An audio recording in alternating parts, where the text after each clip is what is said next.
ராஜாதிராஜன் இயேசுவின் இனிய நாமத்தில் அனைவருக்கும் இனிய நல்வாழ்த்துக்கள். இன்றைய திருவசனம் நீதிமொழிகள் 13:18. கடிந்து கொள்ளுதலை கவனித்து நடக்கிறவனோ கனமடைவான்.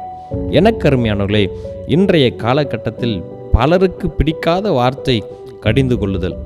பெற்றோர்கள் பிள்ளைகளை கடிந்து கொண்டால் பிடிக்காது. பள்ளியில் கல்லூரியில் கடிந்து கொண்டால் பிடிக்காது. ஆலயத்தில் போதகர்கள் கடிந்து கொண்டால் பிடிக்காது. ஏன் அவ்வாறு செய்கிறார்கள், ஏன் நம்மை கடிந்து கொள்கிறார்கள் என்று அதை நினைப்பது இல்லை.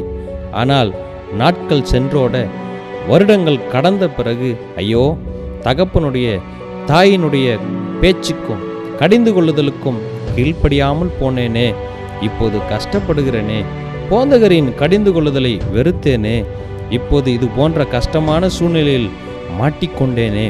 பிறகு யோசித்து பயனில்லை. கடிந்து கொள்ளுதலை கவனித்து நடக்கிற பிள்ளைகள் கனம் அடைவார்கள். மரியாதைக்குரிய பிள்ளைகளாக, மனிதர்களாக கர்த்தர் மாற்றுவார்.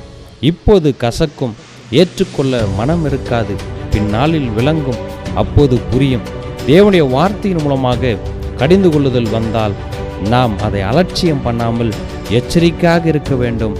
அதை கவனித்து நடந்தால், அந்த சத்தத்தை கேட்டு அவருடைய சித்தத்தை செயல்களாய் நாம் இருந்தால் நிச்சயம் நமக்கு அதிக கனம் உண்டு. நம்மை கனமடைய கர்த்தர் செய்வார். சிந்தித்து செயல்படுவோம்.